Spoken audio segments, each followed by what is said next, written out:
Death. Death is not the end. Death is the beginning. Surrender to the flames of Ragnarok.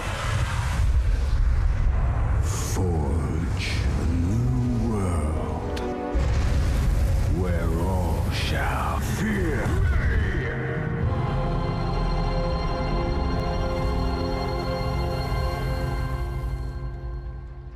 Welcome back, everyone, to the Alienware Analyst Desk, where we have seen eUnited take one game over Rival.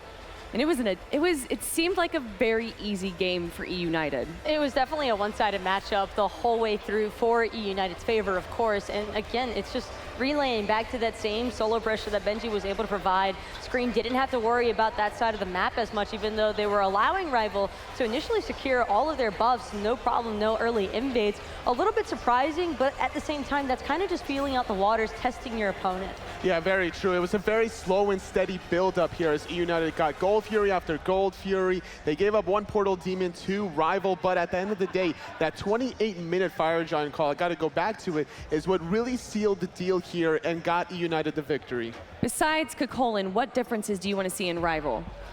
I think that the Raijin pick shouldn't be necessarily prioritized this early on. We know Wolfie has a bigger god pool than that. We know that Venenu doesn't really even prioritize this pick necessarily, so I think that they need to lean on a different mid pick, focus on a more aggressive style of a jungler for iceicebaby. This Odin pick that he did last game was too utility-based.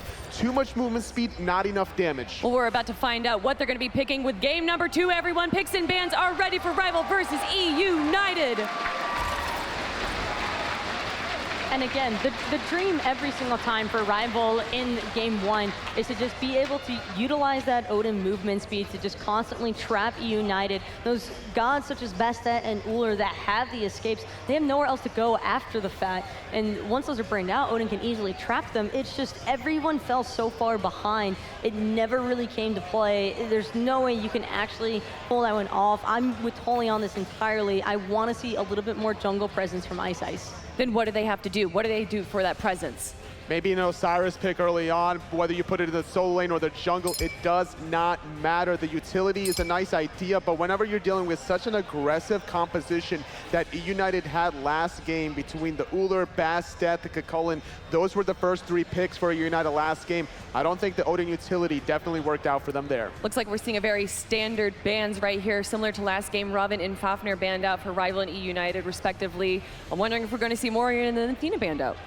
I wouldn't be surprised to see Morrigan get banned out again, but they're also probably just heavily debating this Cocola pick. Rival are first choice though, so they could potentially take it for themselves, and it's just the fact they think that the Bastet is more of an issue than the Cocola. Well, but you were saying their early aggression is what allowed them to get that lead, and Bastet has such safe early aggression. Very easy to get in and out of the action, has pretty decent long-range poke once you max out that third ability, especially just being able to drop your kitties and run away, but still Rival prioritizing this Raijin. But keep in mind, last game, that Bastet ban from Rival was actually Morrigan, so I think eUnited are going to switch things up. Yeah, are we going to see a Morrigan and a Cocola pick from eUnited from the get-go? I don't think we're going to see Morrigan right here, because they can still pick 2 picks here and then get Morrigan before the secondary ban phase. They already know that Raijin is going to be the mid lane god for Rival. They're not necessarily pressured into picking that Morrigan in these first 2 response picks, so we could definitely see the Cocola coming back again,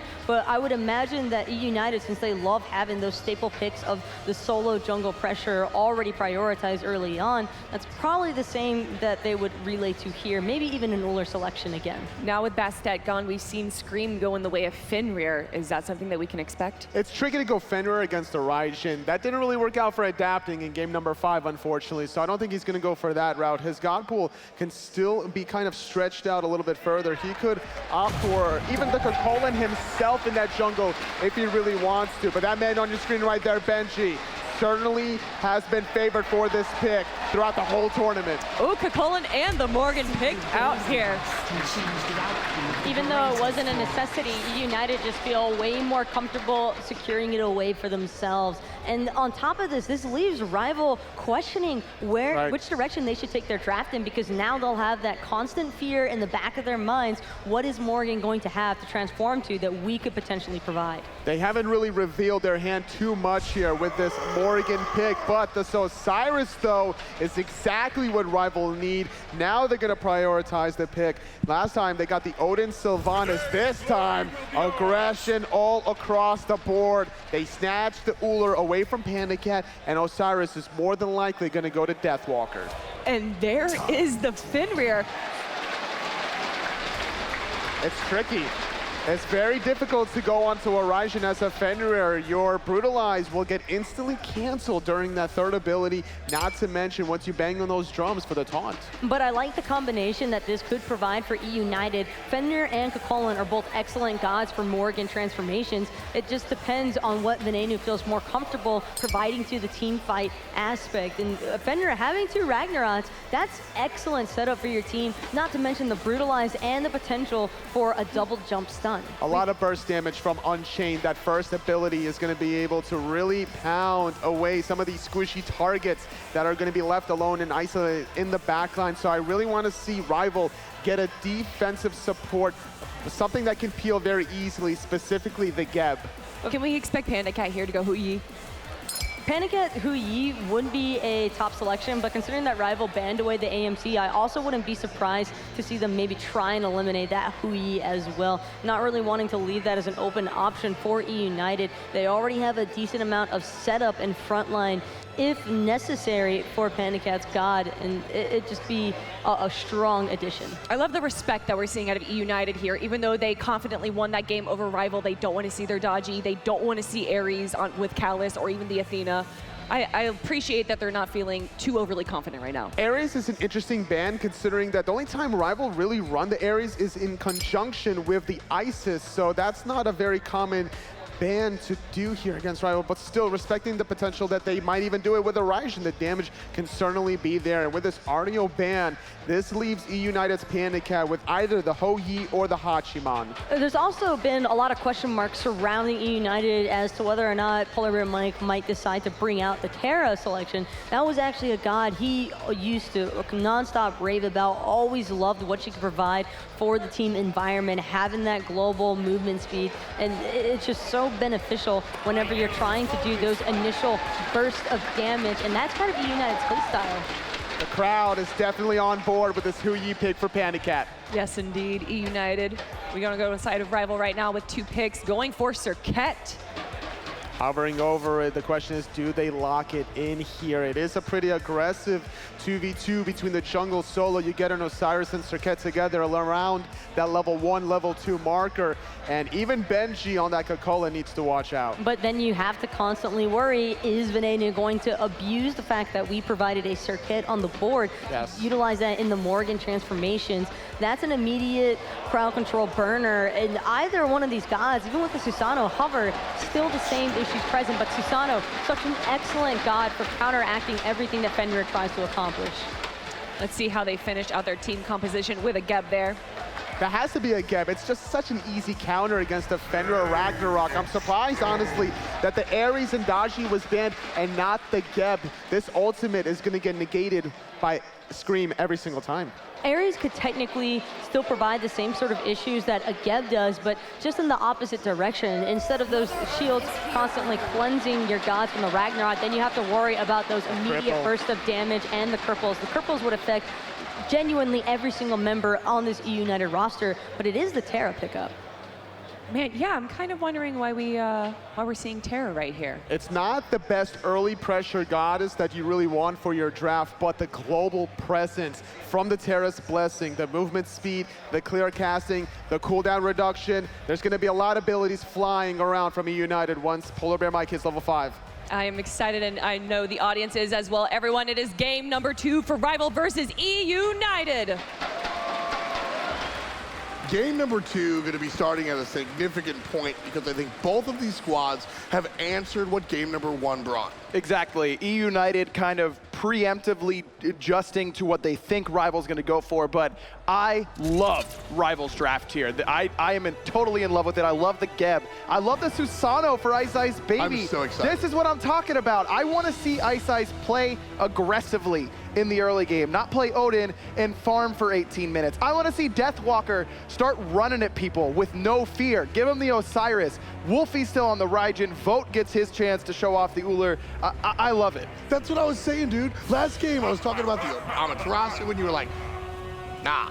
But now, I'm sitting here. I was like, kinda. Okay, but now you're like, yes. Yes, because the Osiris is going to do exactly what DW has been doing all season long. And now keep in mind that they did give PandaCat his best god, Scream one of his signatures, and oh yeah, Benji got Cocola for some reason, so there is some worry there. As the Cocola is questionable, I think. Brings some of the minions with him, and Scream gonna jump in right on top of iceicebaby, but has that Stormcutter to get away.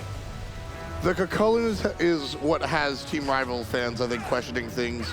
I don't mind the Venenu on the Morrigan. I think that's sort of a necessary evil you have to deal with. Whereas with Benji, I don't know if you can deal with it. Ice gonna be able to get away. Archers didn't quite follow him, but Rival's jungler very low on health already. PolarBearMike actually starts in the mid lane that time around. He tried to do the same thing that he pulled off against Obey, upgrading that horrific emblem and wrapping around the back, but it just didn't end up presenting itself as a potential kill opportunity. Not a ton of damage between the rest of eUnited in the mid lane there with the Huyi and the Morrigan. So it means that Kalas gets a little bit of extra farm, but that's what's so good about this strategy. It doesn't give up a whole lot. Now it did mean that they triple split that mid wave. So that does set PandaCat a bit behind. It does set Venenu a little bit behind. But with Wlfy joining up with iceicebaby now, Venenu should be able to catch up in XP just because he's soloing the waves. Sticking with that conversation about the supports right now, aggression in eUnited's jungle. iceice looking to steal, instead walks away. Wolfie's here as well, however. Benji has to pop the sprint to be safe, and he will be. Speed buff is taken by eUnited, so no harm, no foul. But Deathwalker's level 3, Benji only level 2, so that's why Rival can afford to play aggressive. Now Deathwalker going to step up and mess around with eUnited as they try and secure their own blue buff. And look at him just hit and scream in the mouth. Walk away. Nothing he can do about it. iceice also here to pull Benji into a bad spot. Level 3, so no ultimates just yet, but this damage that Deathwalker is dealing out will have those ripple effects. Finally, someone takes solo pressure away from eUnited. This is the adjustment that Rival needed to make. They get pressure on that right-hand side. Now they're going to be able to go up and try and secure the enemy blue buff. But even if they don't end up getting this, they've still been able to get themselves a lead. And now that they have secured that blue buff, this is a great opportunity for Deathwalker to be the bully in this lane instead of getting bullied. Venenu's invisible will show up and get Deathwalker relatively low. 25%, but the stun will come out onto Venenu. Benji is here as well, looking for the push. Pushes away. Raijin is on him, but will not be detonated. Tether, so important. The fact that Deathwalker's able to manage his passive to go into that ethereal form at that exact moment. Whenever Deathwalker looks like a ghost, that means he's got 16% physical damage mitigation and 8% magical, so he is significantly tankier than a lot of teams can really deal with in the early game. Deathwalker, Osiris, for me, the solo laner that always stands out with the best passive management. It's what makes Osiris really, really good, is how well you can manage that passive. It always seems like Deathwalker's in that ghostly form at the perfect time. Osiris is one of the characters that are very simple on the top and very, very complex once you really get knowing the individual character. And I think Deathwalker, Osiris, I mentioned it even though it was banned last game, Deathwalker embodies Osiris embodies what Deathwalker wants to do, which is just sort of maintain control of a large area, and also those fine, complex points Deathwalker has knocked out. Ryan, I think he is the best Osiris in the game. I think I'd agree with you. I mean, Maniac obviously comes to mind. He's played it quite a bit. There are plenty of good Osiris players because he's such a good solo laner, but like I said, Deathwalker just always seems to manage his cooldowns perfectly. The auto-canceling is always perfect. It's great. Surprise! Here comes the double lane around the back end. Collis gonna get stuck in the sun. Knocked up. Body block with the dog! And Collis rolls away on the left-hand side. Vote jumps away on the right-hand side. Wolfie comes right through the middle and takes out Venenu. First blood for the European. And now PandaCat might be next. iceicebaby's here, tries to hit that wind siphon. PandaCat going for the kill, but he's not gonna find it. Kalas will. And what looked like it was gonna be a 2-for-0 for eUnited gets flipped right on its head, and Rival's up 2-0. How on earth did Rival last long enough for Wlfy to make that rotation? Well, it's just that Venenu thought that Kalas was dead to rights, and I think the rest of eUnited did as well, as Deathwalker trying to handle 2 over on the solo side, but he's level 6, and Scream has the ult and has to use the purification beads to get away from that tether stun from Deathwalker. That fight on the left-hand side again, eUnited just thinks that Kalas is done. So then Venenu switches to Vote. Vote's able to get underneath the tower, do a decent amount of damage to Venenu in the process.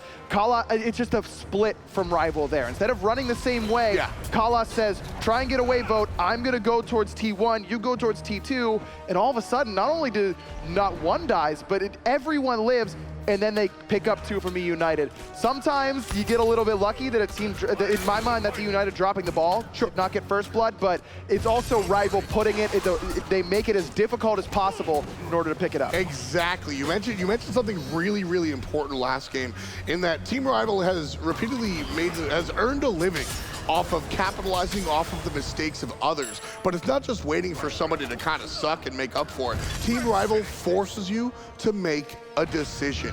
And every time you are forced to make a decision, there's a chance you can make the wrong one. Exactly. Rival, I mean, I said it on Twitter. I think that they got here by punishing mistakes. And for my money, they do it better than anyone. It used to be Energy. Rival's kind of taken that crown for me to punish mistakes better than anybody. That's why they come back from being 3 Phoenixes down. It's why they come back from being 8K down. And they put you in the position to make that mistake. Exactly. But this is Rival being a little bit more aggressive. And you can still keep that identity. You can still punish mistakes when you're in the lead. You don't exclusively have to be behind. That's exactly what happened. I mean, the split forces eUnited to make a choice. They make one of the wrong ones, and Wlfy punishes them for it. That's why we see Rival up 2 kills to none, almost 1,000 gold, 6 minutes in, nice and early. And Team Rival looking to fix what happened in game number 1 with some early aggression. Kalas with the ultimate, iceicebaby with 1, Wlfy with a 3rd, Rival with a 3rd, it's 3-zip. Love that CC chain, perfect execution by Rival. And what does it all come back to? It's Deathwalker playing aggressive on the right-hand side that forced those beads that got Scream killed right there. Wonderful, wonderful stuff. Just classic Team Rival gameplay. They deviated away from it a little bit earlier in the tournament. Even Benji taking some extra poke right now. This is what I love to see. Take away the carry potential from Benji. Now, he's still going to be a monster to deal with in the early to mid game. This is more damage than Benji's taken in the early game in the last 3 games. I believe it.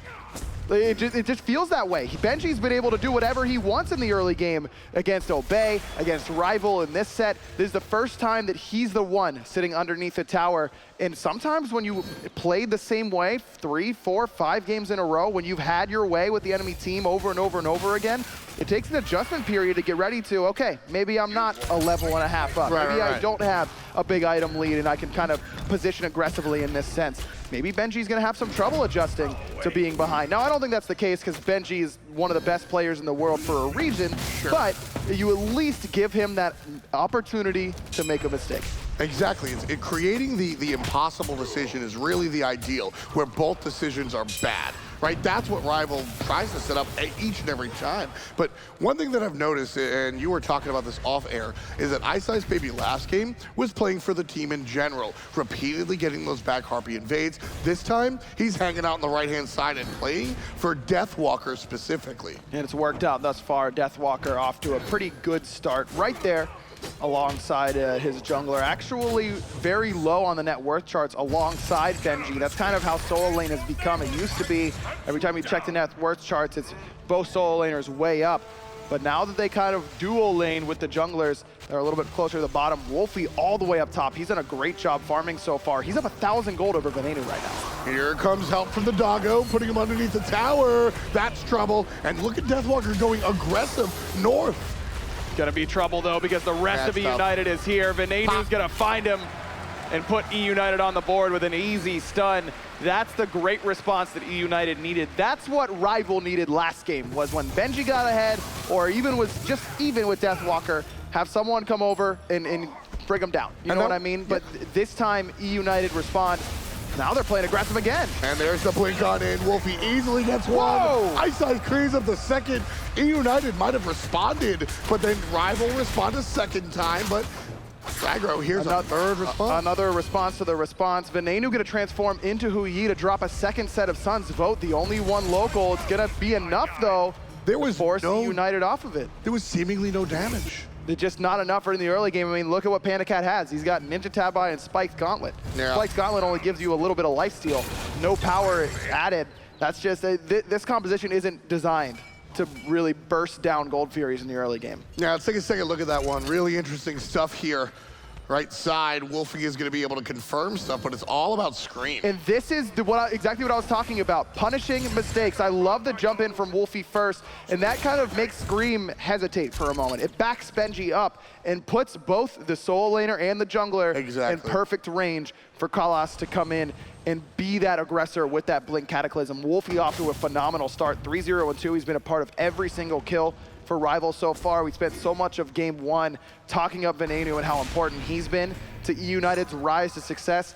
How about Wolfie? The dude's an absolute star in the mid lane. I mean, one of the things that I love about Wolfie is that he plays his own god pool, right? Meta be damned, he's bringing out the Ices, he's bringing out the Poseidon, I say it all the time. And you guys know that I like that unique play. But at the same time, I also respect just playing what's good, and Wolfie can do both, which is really, really important. Flexible mid laner. I mean, he spent a lot of his early career playing a ton of Hunters in the mid lane, then came over and, you know, a little bit of Vulcan here, a little bit of Ra there. Ra became his kind of de facto pick in the mid lane during his ascent towards the top of the mid lane pool in the European scene. Now, there isn't a character that I think Wolfie couldn't pilot in the mid lane. And that's what's fun to me is that, like, you have characters that come to mind when you think of specific players.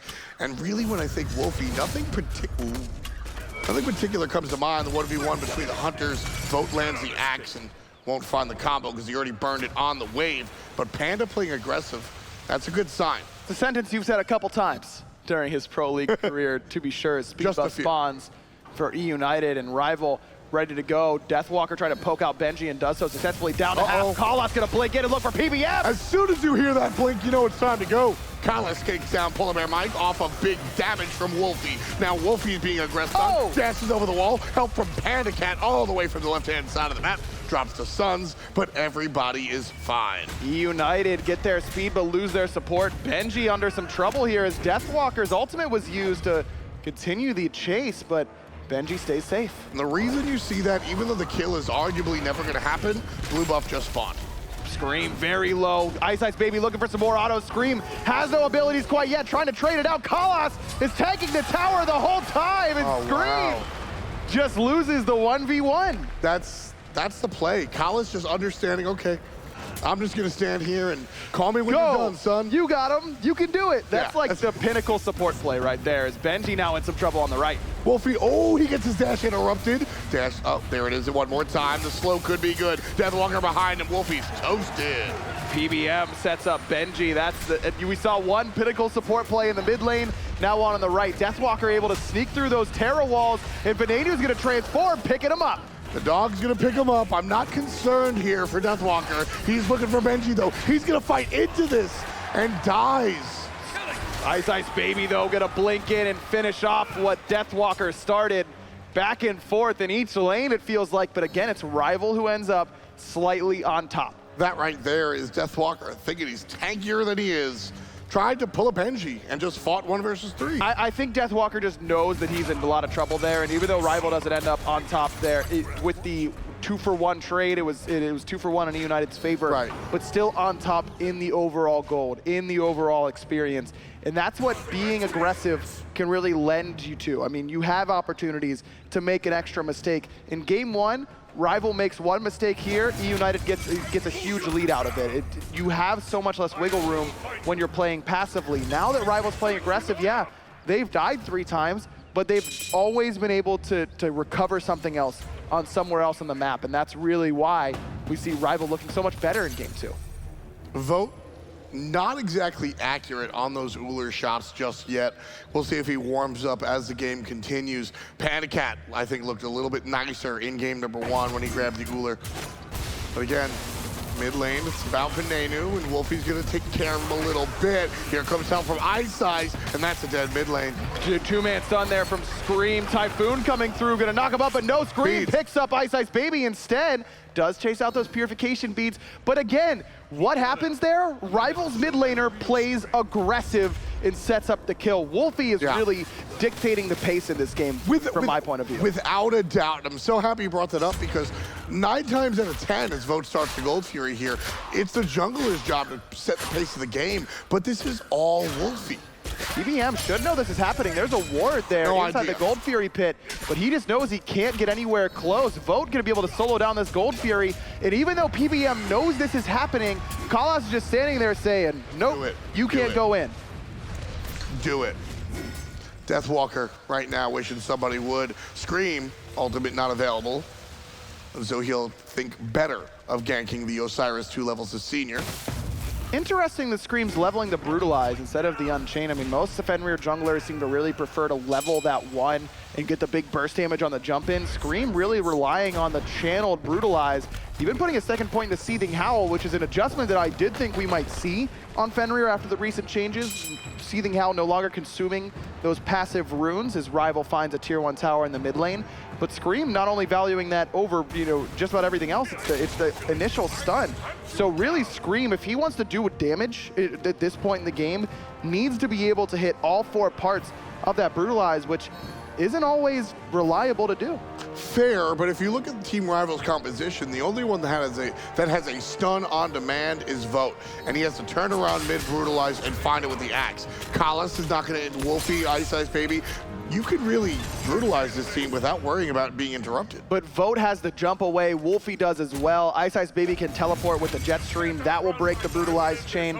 I just think that even Kalas' Stone Shield is going to stop a lot of that damage and maybe save a low health The Stone target. Shield is valid, I think. That's scary because Kalas has that playstyle where he always knows where his teammates are. His Khepri play, I doubt that we'll see it, just not the meta for it, but his Khepri play is really what impressed me once upon a time because he can be the initiator and then still turn around and find his carry getting flanked.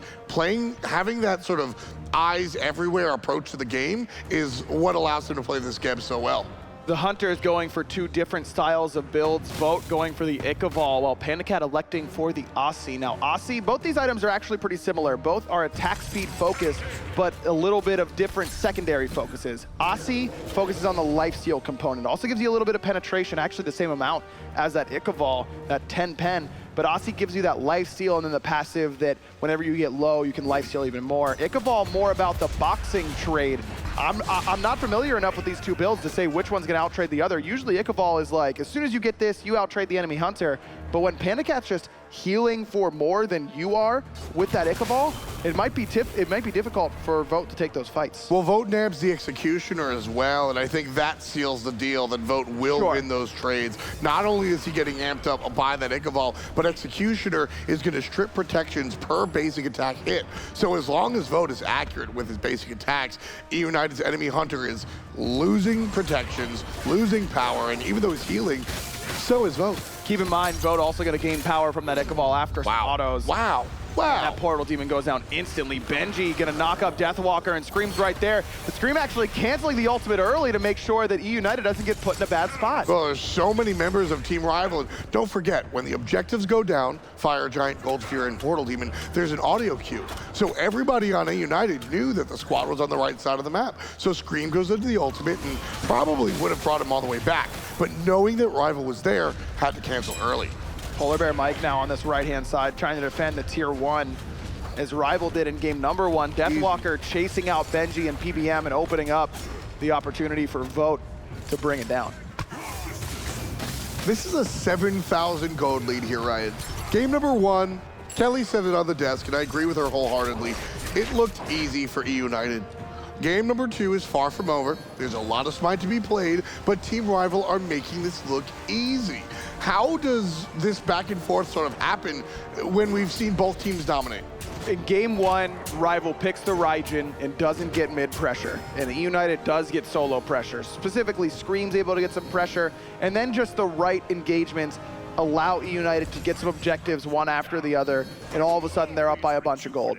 In this game, Wlfy gets the pressure in the mid lane. He has really capitalized. Venenu 3 levels down right now, and this is what Rival needed in game 1, was really Wlfy to play aggressively and to be there and know that he's going to have the backup from iceicebaby instead of having his jungler be around the map and farming. Because Ice and Wlfy have worked together so much better in this game, it's allowed Rival to transition that pressure that they have in the mid lane with the earlier game pick and really distribute it throughout the map. Vote has also been able to farm more efficiently this game. He's been slightly ahead of PandaCat all game long. And again, a lot of it goes back to that botched engagement on the left-hand side where Rival picks up 2 kills that eUnited thought they had. Something you didn't mention, which I think is the point, Scream. He has been silent this game. He got the 1 kill, which winds up being actually an assist. But last game, Bastet, jump, jump, jump. Even when he wasn't getting kills, he was letting you know that you're not safe. He was razor clawing everybody, and everybody was dying. Now he has just sort of been feeding the enemy team. That 1 play to sort of relieve Benji on the right side, nice, but I need more. Gold Fury pulled by Rival, and we saw Vote, how quickly Vote took down the portal team. It looks like Gold Fury might be more of the same. PBM zoned away. Gone. And they're going to give it up. eUnited lose another objective. They're looking for Deathwalker at mid, though. Level 17 Deathwalker jumps away from the level 14 Fenrir. That's all I'm saying about that one. Ultimate for ultimate. Fine for Deathwalker. He only has about 10% CDR, but that's more than Scream has in his build. So that Lord of the Afterlife should be up a little bit sooner than the Ragnarok for Scream. But again, just like we saw in game 1, Benji dies to zone for a Gold Fury. Same sort of idea, except this time Deathwalker lives instead of falling, and it allows Team Rival to secure another objective. Look at the point that eUnited is at. Let's take a look at Scream one more time. He's not doing anything. He's just waiting for this speed buff. He's been waiting there for a number of seconds, which is usually not what you do. We'll usually see the jungler like rotate and move around, but Rival is such a pressure and such a threat here that if eUnited doesn't get that buff as soon as it spawns, Deathwalker's taking it. Exactly, you need to be there. If there's been any pressure on your speed buff, or even if there could potentially be pressure on your speed buff, you need to be there early, not just when it spawns. It's the whole thing. I mean, I'm sure you've had someone tell you in your life that if you're on time, you're late. Same sort of thing with buffs. Exactly, you just absolutely have that. Vote's going for another objective. I mean, this is eUnited. Sure, I understand that they can't fight, they can't make that rotation all the time, but eUnited have to say, fool me once, fine. Fool me twice, shame on me. Yeah, I just don't think eUnited has a lot of confidence to fight into what Rival's doing right now. And again, we kind of saw this with Luminosity. As soon as your jungler falls behind, I think you lose a little bit of that attitude that you really need to take a lead and rip it away from the opposition. Your jungler is usually one of your primary shot callers.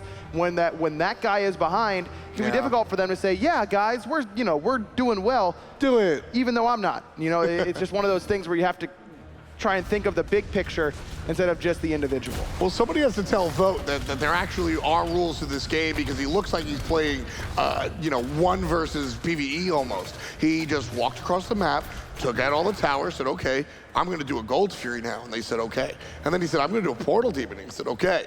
Then he said, I'm going to do a Fire Giant. And they said, okay. When does eUnited say no? Vote looks like he's playing Adventures right now. It's the PvE raid right now. It's just bringing down eUnited's base. But there's no enemy Loki, it's just the towers. And they're crumbling. This is, again, easy. This is so easy for Vote and Team Rival. I don't see any stress. The net worth, separated. Player damage is probably even separated minus Benji. All right, maybe not. Rival is just adjusted beautifully. They get pressure on the right-hand side, and this is the first time that eUnited hasn't had their game go according to plan. That's very important. True. So eUnited, just like Rival, I really do think in game 1, Rival was kind of okay with losing that. They say, all right, we're gonna play what we wanna play and just see how this feels. Okay, that sucks. Let's try something else. Let's change it up a little bit. eUnited, in my mind, is kind of doing the same thing right now. They're absorbing what Rival wants to do. Okay, this is how Rival is going to win games against us. I understand now. Let's go back to the drawing board. Let's bring out something else that we have practiced, and let's be ready to bring it to them with a strategy that's going to counteract theirs. Sort of a trial and error right here. Collis makes no errors. Knocks up and knocks them down. iceicebaby and Vote combine to create the number 11. And Wolfie puts number 12 up. The tower will fall. And Team Rival sieges the right-hand side. Ryan, I think this is a Phoenix. Could, easily a Phoenix. Could be the mid-Phoenix as well. 24 seconds left on PolarBearMike. Venenu going to transform into that Raijin. Just try and get anything going. Fears away the majority of Rival. Deathwalker going to get stunned by PandaCat. Still not enough to even come close to bringing him down. And Rival will just transition over to the mid-Phoenix. Easy again. That is the word of the game for sure. Collis is tanking out. 2 players up top. Nobody's looking at the bird. Down it goes. Team Rival on top one more time. Tier 2 tower should be the next focus for Rival. Could pick up that wave if they wanted to. Could even decide to back. Spend some of the gold in hand. Everyone on Rival has over 1,000. With this extra 300 for each player, it's going to be even easier to finish off their build. Should be getting pretty close anyways. I mean, they've had so much pressure all around the map. They've been able to take so many objectives that everyone nearing that point anyways. And I love this decision. Team Rival, they've got about 30 seconds left on that Fire Giant. So what you do is you go ahead and you strip the jungle, and exactly what I was about to point out, Observer, the fact that the Gold Fury is about to respawn. Team Rival strip the left side jungle, they're going to strip their own, and then likely hit their own Gold Fury, voting Wolfie. Yeah, this Gold Fury is Rivals right now. They've already gotten 2. This is going to be their 3rd. With all this golden hand, should be enough to finish off some really important power items. Not enough for Wlfy to get a Rod of Tahuti quite yet. Could decide to just buy another item to try and bridge the gap, close the game out with some aggressiveness and not wait for that big traditional power spike in the mid lane, or could just sit on that restored artifact, wait until the next team fight. I mean, there's gonna be a little bit of time between now and the next Fire Giant anyways. This gives Wlfy time to farm up the rest of that Rod of Tahuti, which really isn't that much more gold, pick up Portal Demon back, finish off the build, and be ready to end the game. Exactly, you need about 1,700 to finish that off right now, and Team Rival are just, I mean, Wolfie, look at his chair. He's just hanging out, not really too much of a concern. The team is up again. eUnited last game, we're up about 20K. Right now, Rival's up 20K. This has been 2 teams who are just really good at playing their own game at times, and Rival needed to play their own game instead of waiting for eUnited to mess up theirs. That's exactly what I wanted to see from Rival, and we've got it. For me, once this set is 1-1, and I truly think it is about to be 1-1, that's when the real fun begins. That's when these teams start playing aggressively into their own compositions, not allowing the other team to try and, just do whatever they want. This is where the games can really begin. And we talked about the adaptations, and if you are at World's Finals, Fire Giant belongs to Rival, you're a team that can make adaptations. But again, what's the difference for Team Rival? They are playing characters that fit with their players. Deathwalker and iceicebaby on this Osiris and Susano. These are the characters I want to see on these types of players. It allows them to be over-aggressive. It allows them to make plays and just assist Wolfie and Vote in doing what they do. Love it. And the difference has been just so vast in what Rivals were able to do to Benji in these team fights. At this point in the game last time, Benji was level 20 full build, no worries in the world, can't be really touched. This game, he's only level 17, he's only got 4 items. I mean, he's just kind of food right now for Wolfie and Vote. He disappeared in the last team fight on the right-hand side, don't forget that. And he hasn't gotten tanky enough to really avoid that this time around either. And even with saying that, I think Benji has had a larger impact than Scream. The Fenrir just has done nothing. Just an early Fenrir pick that I think, even if Rival ban it out, they're leaving something else open that eUnited could have grabbed and really taken advantage of. I think that just a little bit too early for that Fenrir pick here. Left side, Siege one more time. Team Rival up a zillion in every category. Phoenix goes down without a fight. Mid lane Phoenix about to respawn, but the right one even earlier. So we're gonna see Team Rival shift. And there it is. iceicebaby leading the way. Collis thinking about the blink, waiting for the group up, decides against it. There's Venenu using the invisibility already. The sun's come down, but it's momentary. Already hitting Scream pretty hard, and Wolfie gonna finish the plan. Down goes the jungler for the 5th time. Benji trying to do what he can on the backside while Ice cleans up Venenu on the front. Benji still on the run, so all of Rival just take what they came for initially. They got 2 kills. They get the right side Phoenix. Wlfy looking to put some more pressure on. Nice ricochet there by PandaCat. Still not enough to bring down the mid lane mage. Wolfie understands that he's not as tanky as everybody else is, and so he's dangling himself out there like a piece of meat, as Tolly would say, daring PandaCat to jump on in. Instead, it's Kalas who jumps on in, finds the ultimate, and the Titan goes down, and Team Rival ties it up. We're 1-1 in the grand finals. And now the series begins. eUnited dominant in game 1, Rival dominant in game 2. All of a sudden, I really think we're in for a best of 3 now that is going to be explosive. Can't wait to see what eUnited does in game 3. That's exactly right. You mentioned it during the game as well. eUnited put their best foot forward, showed us what's going to happen. Rival do the same thing. Well, we've both seen what they have to offer. What's next? I asked the desk. I mean, how can we know what's next? Game 1 was so in favor of eUnited, and then it flipped, and now it's Rival's game. What exactly happened? What shifted? Just an immediate response in Rival between their drafting phase. Such drastic differences from game 1 to game 2. They immediately shifted the pressure back towards jungle solo, giving iceicebaby the Susano a little bit more responsive against that Fenrir pick as well, just completely negating everything that eUnited tried to do. I think that eUnited got a little bit too overconfident at the beginning of the game between the tier 1 and tier 2 of Rival along that long lane, trying to find an early pick onto both Kalas and Vote. They split off their focus fire. Kalas goes away to the tier 1, Vote goes to the tier 2, and then by the time the rotations happened from Rival, they managed to clean up those 2 picks, and then they started to build up the momentum once they got these uncontested objectives. Around the 14:50 minute mark, the first Gold Fury of the game was basically soloed by Vote because he pulled it right outside that 1 ward. I get uncontesting a Gold Fury here and there, but how do you miss a Fire Giant? They just weren't aware of where Rival were on the map. They might have assumed that the team had gone to back instead because there was zero vision on Benji's side of the map. Solo lane was actually being forced underneath his tower. For the first time this HRX, Benji had no control over his lane. It was all completely dictated by Rival and how they wanted to play the pacing of the match, and for Rival, it was all just go. Is that credit to Deathwalker or iceicebaby or both? A combination of the two, plus their mid laner Wolfie, because that Raijin pick, we finally got to see it come to fruition, where he was able to not only aggress and have some setup factor for his team, but he was also just creating a lot of space alongside of Deathwalker.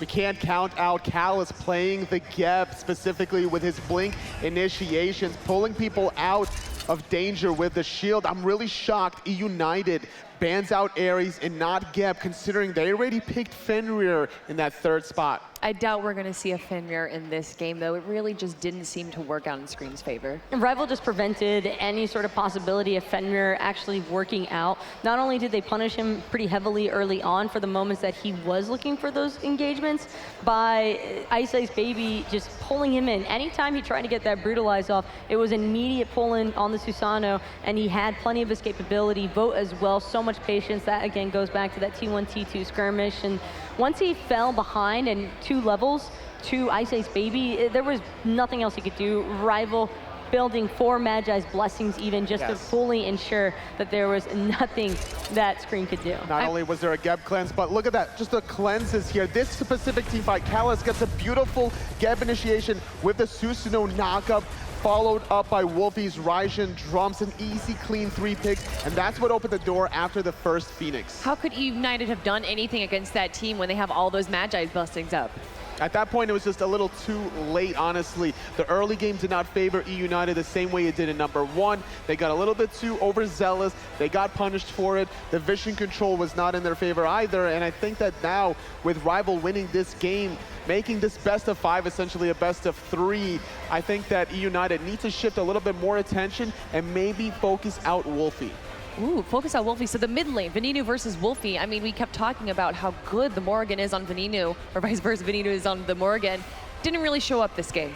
Raijin is just so controlling in the mid lane pressure aspect. We didn't really get to see it happen in game 1 because of how much emphasis eUnited was placing on the solo lane with Benji and Screammmmm, but as soon as Rival had their own presence on that half of the map, there was no way to really stop Wlfy from just choosing to initiate. He got so farmed immediately. He also adjusted his build a little bit as well to take up that hyper-aggressive role from mid laners that we don't normally see, opting for the Doom Orb early on as opposed to that Look at this Warlock accuracy. dash. He instantly knew that Benji was going to fall, so he wasn't even really aiming at Benji. He positioned his body behind Benji so that he could hit Screammmmm at the same time. Man, going into game number 3 here, it's 1-1, and just as Aggro said, this is essentially just a best of 3 now. It's going to be a little bit crazy from here on out as well, because that Terra pick that we saw from eUnited, again, that's one of PBM's favorite guns, and I don't think that was necessarily an issue with the pick as much as it was Screammmmm just having no luck on that Fenrir. Fenrir is such an unforgiving god at a competitive level. This instance that you fall behind, you're never going to really recover. Almost kind of like in contrast to Bastet, who's so safe. Fenrir, you have to go in, and then it's a little bit harder to get out. Well, as long as you consistently hit that Unchained, that first jump ability, you're going to lower the cooldown of your jump. It's going to be about 7.5 seconds. So that's what you're really relying on. Whereas Bastet, you have that 3 to 4 second window to pounce back out of there. But I don't think it was the escape that was a problem for Screammmmm. I think that it was just his presence on the map being non-existent after that failed first encounter. You know, an important factor for these teams, of course, is their coach. And I've already talked about Jackal, but I want to talk a little bit about Cardiac and where he fits into the eUnited roster. Cardiac is one of those guys where they always make the big brain kind of jokes with eUnited, but it's for good reason. There actually is a lot of thought process. He's a very pensive guy when it comes to pulling up the right drafts for eUnited. Initially in game 1, again, we saw a lot of that pressure coming through from the solo lane because of the Cocola and Vesta, really safe engage.